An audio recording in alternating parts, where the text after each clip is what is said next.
Hi every one. ഇന്ന് നമ്മൾ the 3 questions എന്ന് പറയുന്ന ലിയോ ടോൾസ്റ്റോയുടെ കഥയാണ് സംസാരിക്കാനായിട്ട് പോകുന്നത്. ഒരിക്കൽ ഒരു രാജാവിന് തൻ്റെ വിജയത്തിനായി 3 പ്രശ്നങ്ങളുടെ ഉത്തരം കണ്ടെത്തണമെന്ന് ആഗ്രഹം തോന്നി. അദ്ദേഹത്തിൻ്റെ കയ്യിൽ ഉണ്ടായിരുന്ന 3 ചോദ്യങ്ങൾക്ക് അതിന് കറക്റ്റ് ഉത്തരം കണ്ടെത്തണമെന്നതായിരുന്നു അദ്ദേഹത്തിൻ്റെ ആഗ്രഹം. അതിനായി രാജാവ് പേരുകേട്ട ജ്ഞാനികളെ സമീപിച്ചു. അവരെല്ലാം തന്നെ വ്യത്യസ്ത ഉത്തരങ്ങളാണ് അദ്ദേഹത്തിന് നൽകിയത്. 3 ചോദ്യങ്ങൾക്ക് 3 കറക്റ്റ് ഉത്തരം കിട്ടാതെ വന്നപ്പോൾ രാജാവിന് വിഷമമായി. ഒരുപാട് ഉത്തരങ്ങൾ ലഭിച്ചപ്പോൾ അത് രാജാവിന് അംഗീകരിക്കാനായിട്ട് സാധിച്ചതുമില്ല. അതിൽ ഒന്നാമത്തെ ചോദ്യം ഇതായിരുന്നു: ഒരു പ്രവൃത്തി ചെയ്യാനുള്ള ഏറ്റവും അനുയോജ്യമായ സമയം ഏതാണ്? രണ്ടാമത്തെ ചോദ്യം: ഏതു മനുഷ്യരാണ് ഏറ്റവും യോഗ്യരായവർ? മൂന്നാമത്തെ ചോദ്യം ഇപ്രകാരമായിരുന്നു: ഏത് പ്രവൃത്തിയാണ് ഏറ്റവും പ്രധാനപ്പെട്ടത്? ഈ 3 ചോദ്യങ്ങളായിരുന്നു അദ്ദേഹത്തിന് മനസ്സിലുണ്ടായിരുന്നത്. അനുയോജ്യമായ സമയം കണ്ടെത്താൻ നിരന്തരമായി ശ്രമിക്കണം എന്ന് ചിലർ പറഞ്ഞു. രാജാവിന് തനിയെ അനുയോജ്യമായ സമയം കണ്ടെത്താൻ സാധ്യമല്ല. കുറച്ച് നല്ല ഉപദേശകരുമായി ആലോചിച്ച് തീരുമാനിക്കണം എന്ന് മറ്റു ചിലർ പറഞ്ഞു.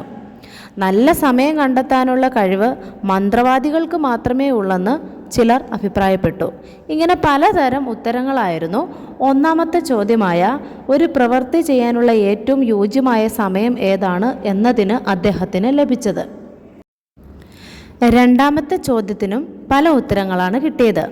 കൗൺസിലർമാരോ പുരോഹിതന്മാരോ ഡോക്ടർമാരോ പോരാളികളോ ആണ് നല്ല ഉപദേശകർ എന്ന് പലരും പറഞ്ഞു. മൂന്നാമത്തെ ചോദ്യത്തിനും വ്യത്യസ്ത ഉത്തരങ്ങളാണ് ലഭിച്ചത്. ഏതാണ് ഏറ്റവും പ്രധാനപ്പെട്ട പ്രവൃത്തി? ശാസ്ത്രമോ യുദ്ധമോ ആരാധനയോ ഒക്കെ നല്ല പ്രവൃത്തികളാണെന്ന് പണ്ഡിതന്മാർ അഭിപ്രായപ്പെട്ടു.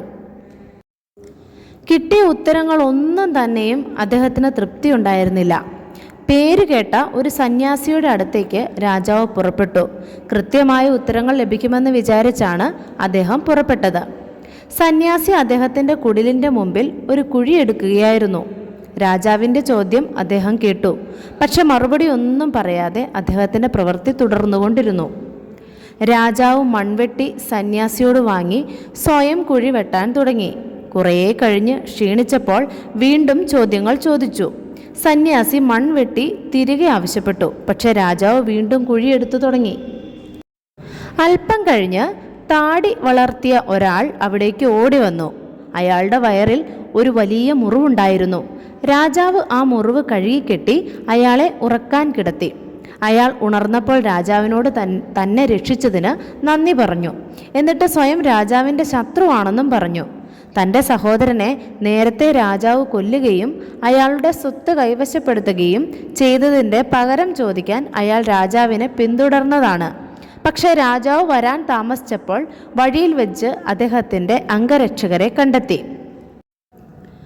അവർ തന്നെ കൊല്ലാൻ ആക്രമിച്ചപ്പോൾ ഓടി രക്ഷപ്പെട്ട് രാജാവിൻ്റെ അടുത്താണ് വന്നത്. മേലിൽ സ്നേഹിതന്മാരായി ജീവിക്കാമെന്നും പറഞ്ഞു. സന്യാസി രാജാവിനോട് ഇപ്പോൾ നടന്നതാണ് ശരിയായ ഉത്തരങ്ങൾ നൽകുന്ന സംഗതിയെന്ന് പറഞ്ഞു. രാജാവ് കുഴിയെടുത്തുകൊണ്ടിരുന്ന സമയമാണ് ഏറ്റവും നല്ലത്. അപ്പോഴാണ് അദ്ദേഹം ശത്രുവിൻ്റെ പിടിയിൽപ്പെടാതിരുന്നത്. ശത്രു മിത്രമായി മാറിയത് കാരണം അയാളാണ് ഏറ്റവും പ്രധാനപ്പെട്ടയാൾ. ഏറ്റവും പ്രധാന പ്രവൃത്തി മറ്റുള്ളവർക്ക് നന്മ ചെയ്യുകയാണ്.